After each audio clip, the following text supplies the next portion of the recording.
Bismillahirrahmanirrahim. Assalamualaikum warahmatullahi wabarakatuh. Alhamdulillah, salatu wassalamu ala rasulillah wa ala alihi wa ashabihi wa mawalah wa la hawla wa la quwwata illa billah. Subhanaka la ilma lana illa ma 'allamtana innaka antal alimul hakim. Rabbi ishrah li sadri wa yassir li amri wa hlul 'uqdatam min lisani yafqahu qawli. Amma ba'd. Bapak-bapak, ibu-ibu, saudara sekalian yang saya hormati, para guru-guru kami, Bapak Widodo, Bapak Muji, dan bapak-bapak yang lain yang tidak bisa saya sebut satu persatu, mudah-mudahan kita semua diridhoi dan dirahmati oleh Allah Subhanahu wa Ta'ala. Syukur alhamdulillah pada pagi hari ini kita membuka hari ini, hari yang mulia, hari Jumat. Barangkali di antara kita yang sudah melaksanakan sholat tahajud, lalu kemudian dilanjutkan dengan sholat fajar atau sebelum sholat subuh, yang mana pahalanya itu lebih baik daripada dunia seisinya. Jadi kalau mau kaya, kira-kira ya Allah memberikan pemahaman kepada kita, sholat 2 rakaat sebelum subuh. Jadi mengalahkan kekayaannya Bill Gates, ya. Kemudian lalu kita lanjutkan dengan sholat subuh secara berjamaah. Rasulullah menyampaikan, barang siapa yang sholat subuh 2 rakaat secara berjamaah, maka bagikan sholat semalam suntuk. Lalu kemudian kita juga lanjutkan dengan majlis zikir, yaitu di mana di tempat yang mulia ini kita baca ayat-ayat Al-Quran, ayat-ayat suci Al-Quran, kalam Allah, yang mana setiap huruf Allah akan ganjarkan satu kebaikan akan dilipatkan menjadi 10 pahala. La aqulu, kata Rasul sallam, ya, alifun harfun, ya. Saya tidak mengatakan alif lam mim itu satu huruf, walakin alif ya harfun, walamun harfun, wa mimun harfun. Akan tetapi masing-masing kita membaca satu huruf alif, satu huruf lam, satu huruf dan mim, satu huruf. Jadi bapak-bapak sekalian dan ibu-ibu, saudara sekalian yang dimuliakan Allah, sudah berapa yang kita baca tadi? Nanti dihitung ya. Jadi satu lembar, satu halaman ya, satu halaman dari ayat 79 sampai berapa tadi? Nanti dihitung hurufnya ya. Insya Allah pahalanya satu huruf yang kita baca 10 pahala. Sudah sholat tahajud, sudah sholat 2 rakaat sebelum subuh, sudah sholat 2 rakaat subuh secara berjamaah, lalu ditambah dengan satu huruf yang kita baca menjadi 10 pahala. Maka insya Allah pagi hari ini kita membuka hari dengan aktivitas kegiatan amal soleh yang mulia. Mudah-mudahan Allah Subhanahu wa Ta'ala menerima segala amal ibadah yang kita lakukan di pagi hari ini. Amin ya rabbal. Salawat dan salam mari kita haturkan kepada baginda kita Nabi Muhammad sallallahu alaihi wasallam, kepada para keluarganya, para sahabatnya, dan kita semua yang senantiasa istiqomah terhadap sunnah-sunnahnya. Mudah-mudahan kita semua yang pernah dirindukan oleh Rasulullah sallallahu alaihi wasallam. Rasulullah menyampaikan, aku rindu kepada saudaraku, aku rindu kepada saudaraku. Lalu sahabat menyampaikannya, ya Rasulullah, bukankah kami ini adalah saudaramu? Lalu kemudian Rasulullah menjawab, ya kalian itu sahabat. Ya, saudaraku nanti yang aku rindukan adalah orang-orang yang nanti lahir atau beriman ya sesudah kalian, adalah kita semuanya. Sehingga kita yang dirindukan oleh Rasulullah SAW. Mudah-mudahan kelak yaumil akhir nanti kita bisa berjumpa dan mendapatkan syafaat dari baginda Rasulullah sallallahu alaihi wasallam. Bapak-bapak, ibu-ibu, saudara sekalian yang dimuliakan Allah Subhanahu wa Ta'ala, kalau kita dalam aktivitas barangkali kita tidak ada hubungan apa-apa kita sama PLN misalnya tidak ada hubungan apa, tetapi begitu kemudian kita ya melakukan transaksi untuk kemudian rumah kita ya diberi atau dibuat ya meteran listrik, maka kita ada hubungan ya hak dan kewajiban. Hak kita mendapatkan aliran listrik dan kewajiban kita adalah membayar ya sesuai dengan jumlah per bulan. Begitu pula kita semua ini Bapak Ibu sekalian, yang mungkin di antara kita ada yang jadi pegawai ya, pegawai negeri atau pegawai swasta. Kita tidak ada hubungan ya antara diri kita dengan lembaga ya kerja itu. Tetapi begitu kemudian kita mendapatkan SK ya dari lembaga itu, maka di situ akan termuat hak dan kewajiban. Begitulah kita semua, saya dan bapak-bapak, ibu-ibu tidak ada hubungan. Tidak ada hubungan juga keturunan biologis ya. Tapi begitu kemudian kita ya, disatukan dalam dua kalimat syahadat, asyhadu an la ilaha illallah wa asyhadu anna muhammadar rasulullah ya. Saat itulah kemudian kita punya hak di antara kita. Saya punya hak yang harus ditunaikan kepada Bapak Ibu sekalian, dan begitu pula Bapak Ibu sekalian punya hak untuk kemudian ditunaikan terhadap saya. Itulah yang kemudian disebut dengan hakul muslimin ala muslimin ya. Ada hak antara muslim satu dengan muslim yang lain ya. Maka pagi hari ini kita coba belajar bersama-sama tentang hak antara muslim satu dengan muslim yang lain. Hal ini disebutkan dalam hadis Rasulullah SAW yang diriwayatkan oleh Abi Hurairah. Rasulullah bersabda, hakul muslimin ada muslim sittun. Hak muslim kepada muslim yang lain itu ada 6. Yang pertama, idza laqitahu fasallim alaihi ya, bila kita berjumpa, apabila kita bertemu ya, fasallim alaihi, maka ucapkanlah salam kepadanya. Yang pertama. Wa idza da'aka fa'ajibhu. Yang kedua, apabila engkau diundang apapun acaranya, fa'ajibhu, maka datangilah. Lalu hak yang ketiga, wa idza istansahaka fansahu. Apabila engkau dimintai nasihat, berilah dia nasihat.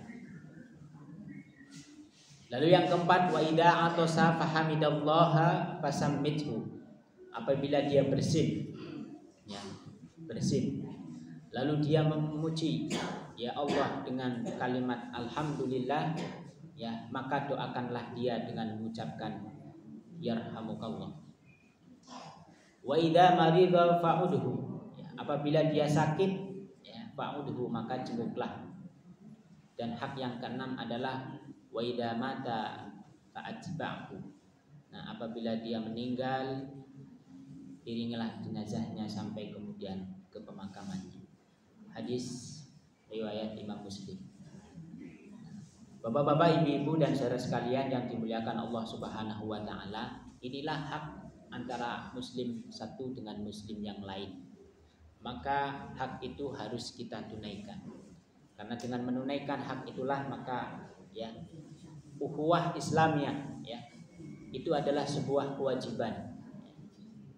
Jadi ketika kita sudah mengucapkan asyhadu an la ilaha illallah wa asyhadu anna muhammadar rasulullah, lalu kemudian kita melaksanakan aktivitas yang disyariatkan oleh Allah Subhanahu wa taala, salah satunya pagi hari ini kita dalam satu majelis di masjid yang kita cintai ini, maka sudah semestinya kita ini adalah bersaudara.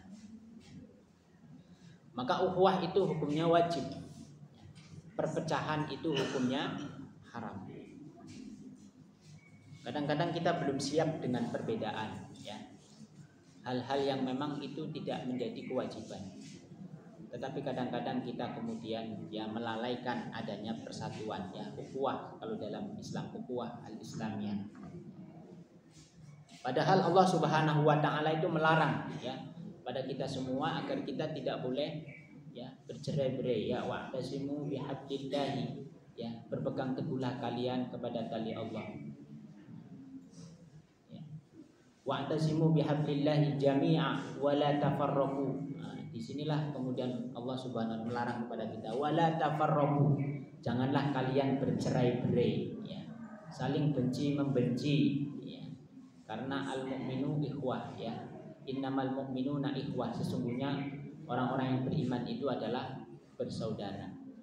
Maka dalam menjaga ukhuwah inilah maka ada hak di antara kita yang mestinya harus ditunaikan. Kenapa tidak kewajiban? Nah, kalau kewajiban nggak ditunaikan, ya kita mendapatkan dosa. Tapi hak ini harus ditunaikan, memang mendekati kewajiban. Oleh karena itu hakul muslimun ala muslim situn. Hak antara muslim satu dengan muslim yang lain itu harus kita tunaikan. Ada 6 tadi ya kita sebutkan. Nah, yang pertama coba kita bahas singkat saja karena waktu terbatas. Yang pertama adalah idza laqitahu fasallim alaihi. Ya, apabila kita berjumpa bertemu maka kita mengucapkan salam. Ya. Nah, di dalam agama Islam itu salam kita itu bukan basa-basi. Berbeda dengan salam yang di luar, ya. Selamat pagi, ya selamatnya hanya pagi itu saja, ya. Dan itu mungkin basa-basi saja. Selamat sore, ya hanya selamatnya sore itu saja. Selamat malam, ya selamatnya hanya malam itu saja. Tapi kalau Islam, ya agama yang kita cintai ini ada satu doa, ada satu salam yang itu mengandung doa yang luar biasa, ya. Assalamualaikum warahmatullahi wabarakatuh. Assalamualaikum, semoga keselamatan atas kalian, ya.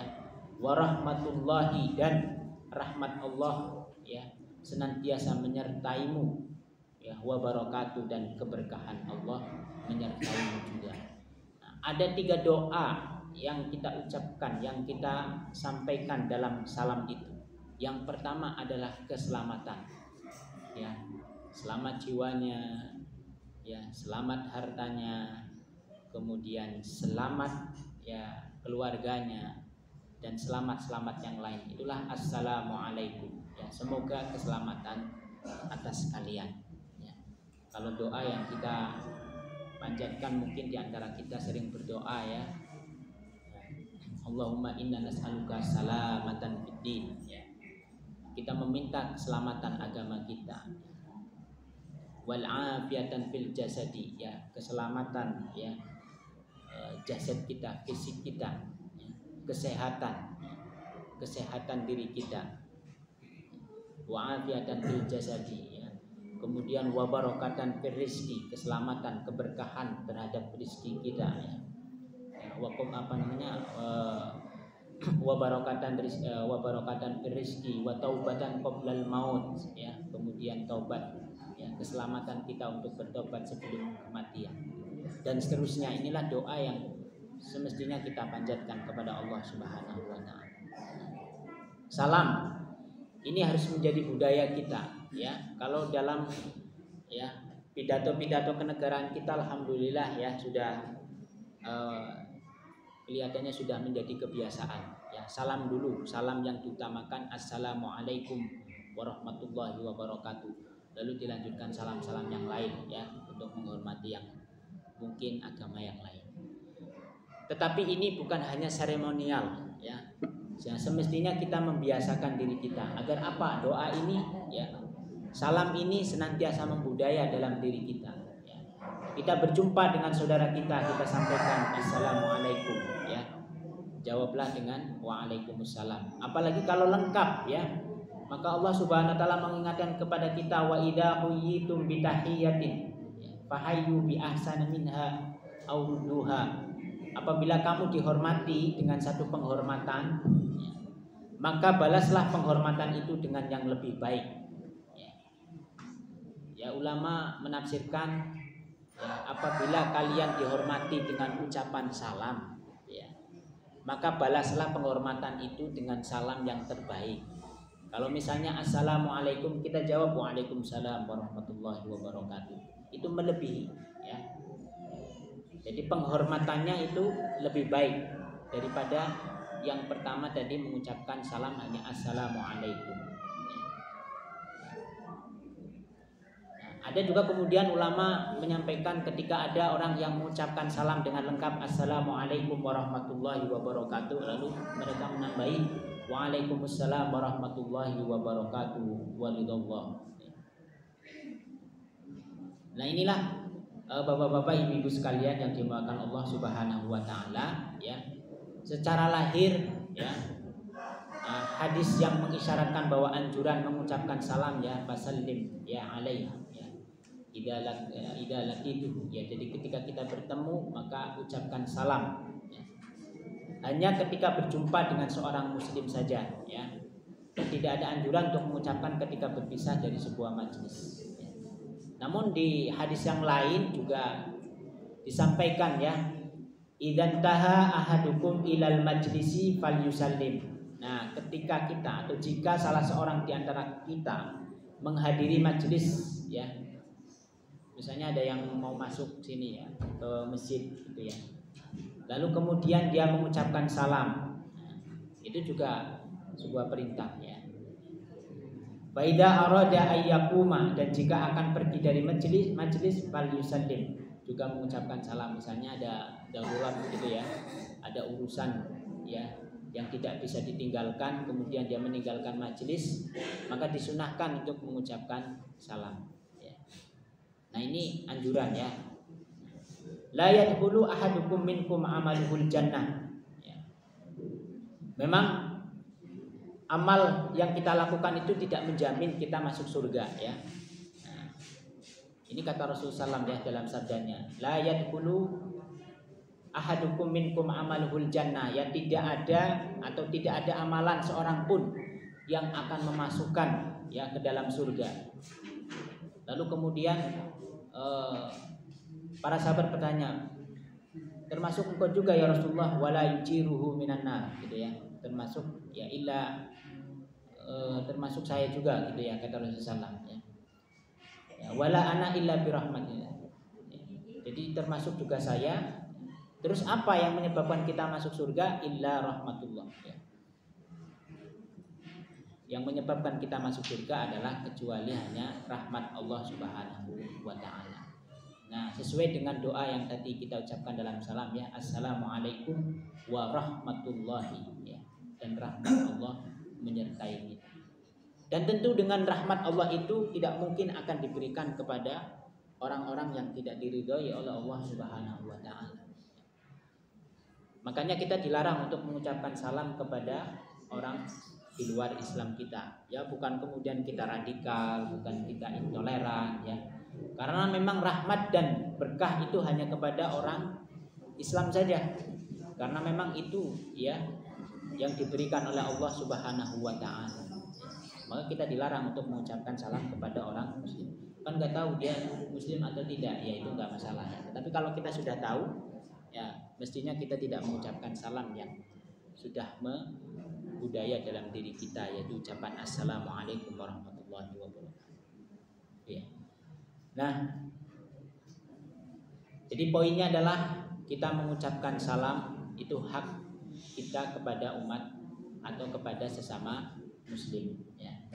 Nah, ketika hak kita tunaikan, maka insya Allah kita sudah menempatkan sesuatu kita kepada tempat yang benar, ya.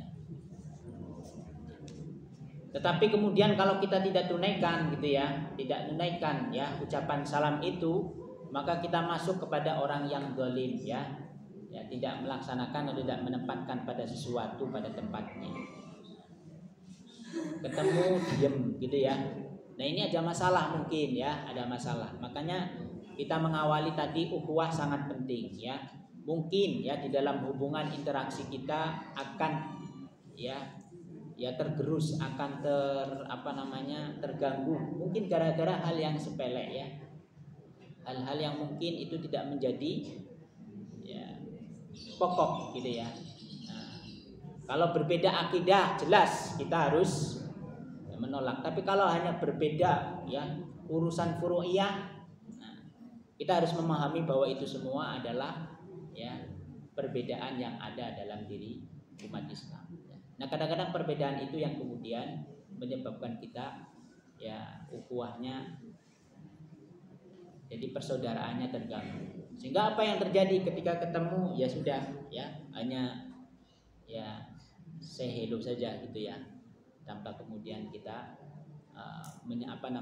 menyampaikan hak kita kepada umat. Terus siapa yang duluan mengucapkan salam itu? Ya, memang kalau etikanya dalam kita mengucapkan salam itu antara ya yang muda ke yang tua, gitu ya. Etikanya begitu. Tapi tidak ada masalah tua menyampaikan salam dulu kepada yang muda, itu juga tidak ada masalah.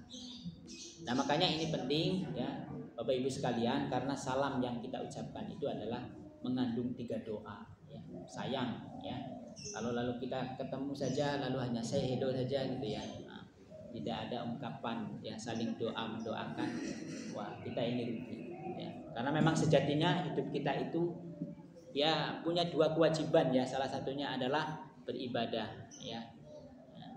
Beribadah. Wa ma khalaqtul jinna wal insa illa liya'budun. Aku ciptakan jin dan manusia kecuali hanya beribadah. Dan tentu secara kasat mata ya memang hidup kita itu hanya menunggu panggilan Allah Subhanahu wa taala. Sayang kalau semua hal-hal yang diperintahkan oleh Allah tidak kita jalankan. Termasuk adalah ya ibadah yang sangat ringan ini adalah mengucapkan salam kepada sesama saudara kita. Nah, bapak-bapak, ibu-ibu sekalian, kemudian hak yang kedua yang perlu kita tunaikan kepada saudara kita sama muslim adalah wa idza da'aka fa'ajibhu ya. Apabila kita diundang ya, acara mantenan, acara pengajian, acara macam-macam lah ya, apapun acaranya yang diundang oleh saudara kita ya sesama muslim, fa'ajibhu maka datangilah ya, datangilah ya, penuhi undangan itu. Ini adalah hak yang harus kita tunaikan. Kecuali kalau nggak diundang, nah itu jumhur ulama mengatakan haram kita datang ya, nggak diundang mantenan gitu ya, datang gitu, haram. Nah, kadang-kadang kita itu diundang seneng banget ya, wah nggak diundang pasti nggak diperhatikan gitu ya. Padahal mungkin ya tuan rumah juga menghitung mungkin ya, itu misalnya ini kalau diundang semua nggak cukup, maka diundang yang mungkin orang-orang yang mungkin ya dikenal atau mungkin yang penting. Kalau nggak kita dapat undangan ya nggak ada masalah gitu ya. Tetapi kalau dapat undangan maka ada hak yang harus kita tunaikan adalah kita memenuhi undangan ini ya. Nah, jadi perintah untuk memenuhi menghadiri undangan itu wajib hukumnya ya Bapak Ibu sekalian, wajib ya diundang. Karena mungkin sekarang tidak pakai undangan, pakai WA misalnya ya. Ini sudah menjadi keumuman ya, maka sudah semestinya itu undangan WA itu sudah menjadi bagian dari undangan resmi ya. Karena itu mungkin sudah menjadi keumuman di tengah-tengah masyarakat kita itu ya. Idza du'iya ahadukum ila walimatin falyujibuna. Jika seorang di antara kalian ya diundang walimatil urs ya, walimatil walimatul, kalau di tempat saya itu dua perayaan besar ya. Jadi pernikahan sama sunatan itu sama-sama ya, gaweannya besar ya. Nah, maka kalau anak saya disunat di sini di Jogja nggak ada rame-rame, di sana itu tempat saya ya, itu malah dimarahin, loh sunat kok kayak nyembelih ayam gitu ya. Nah, kalau sunatan di sana itu perayaannya sama seperti perayaan mantenan gitu ya. Waduh. Kalau di sini tradisinya beda. Nah, ulama berpendapat bahwa menghadiri segala jenis undangan tadi ya hukumnya wajib, baik undangan walimah ya, undangan kendurianan gitu ya, dan seterusnya lah. Itu wajib kita hadir. Kalau tidak bisa hadir karena ujur syar'i, nah adab-adabnya ya, etikanya adalah menyampaikan kepada ya tuan rumah yang mengundangnya ya. Nah, itu adabnya begitu. Nah, sehingga tidak ada kekecewaan. Ini untuk menjalin ukhuwah ya, karena ada hak antara satu kita dengan yang lain. Lalu yang ketiga adalah wa idza istansahaka fansahu. Apabila kita dimintai untuk menasehati, maka nasihatilah ya. Nah, kalau kita dimintai nasihati, mohon nasihatnya, ya, mohon bimbingannya, maka wajib kita untuk menunaikan yang nasihati. Lalu yang kedua, ketika dinasihati kita jangan kemudian lalu berpikir yang lain gitu ya, berpikir yang lain atau berpikir yang negatif. Atau mungkin kita tidak meminta, ya, lalu kita dinasihati tiba-tiba, berarti saudara kita sudah menyampaikan hak, ya, yang dia miliki untuk ditunaikan kepada diri kita, ya. Karena memang kewajiban, ya, saling menasihati ini diperintahkan oleh Allah Subhanahu Wa Taala, ya, sebagaimana di dalam surat Al-Asr itu, ya, wal 'asri innal insana lafi khusr illa alladziina amanu wa 'amilus shalihati wa tawassaw bil haqqi wa tawassaw bis sabr. Saling nasihat menasihati, ya, kebenaran di antara, ya, satu dengan yang lain. Nah, yang keempat, jamaah rahimakumullah, wa idza atasa fahamidallahu fasammithu. Apabila kita bersin ya, ajis gitu ya. Lalu kemudian saudara kita yang bersin mengucapkan alhamdulillah, maka doakanlah dengan mengucapkan yarhamukallah, ya. Alhamdulillah, ya. Segala puji bagi Allah, lalu kita mendengar yarhamukallah, ya. Artinya apa? Semoga Allah merahmati. Lalu ketika kita mendengar, ketika saya yang bersin kemudian ada saudara saya, ya, sama muslim yang mengucapkan yarhamukallah, maka saya mengucapkan yahdikumullah, ya. Semoga kamu mendapatkan hidayah petunjuk dari Allah Subhanahu wa Ta'ala. Nah, kemudian yang kelima, jamaah rahimakumullah, wa idza marida, ya, fa'udhu. Apabila saudara kita sama muslim ada yang sedang sakit, maka jenguklah. Nah, di Jogja ini tradisinya luar biasa, bagus gitu ya. Nah, kadang-kadang, ya, jamaah di antara kita ada yang sakit, maka kita bareng-bareng, ya, menjenguk. Ini adalah perintah, ya, dari Rasulullah SAW. Ada hak, ya, saudara kita, ya, dengan, ya, diri kita yang harus kita tunaikan, ya. Yaitu apa? Ketika dia sakit maka jenguk, ya. Karena ini menjadi sebuah sunnah, ya. Hukumnya dapat berubah menjadi wajib manakala, ya, kita ini yang kita saudara kita yang sakit ini adalah orang yang sangat kita kenal sekali, ya. Pak RT, ya, Pak Takmir misalnya, ya, yang sudah kita kenal setiap hari berinteraksi gitu, ya. Menjadi wajib manakala saudara kita atau Pak RT kita sakit gitu, ya, Pak Takmir kita sakit, maka kewajiban kita untuk kemudian menjenguk. Nah itulah dengan menjenguk, ya, dengan kita menengok orang yang sakit, maka kadang-kadang kita kemudian juga akan, ya, menjadi introspeksi diri kita, menjadi nasihat, ya, dalam diri kita. Mungkin yang sedang sakit itu kemudian, ya, ada perasaan mungkin, ya, ketidakpastian dalam dirinya gitu, ya, sehingga perlu dihibur, ya. Cara menghiburnya adalah apa? Ya, kita bareng-bareng untuk menengok.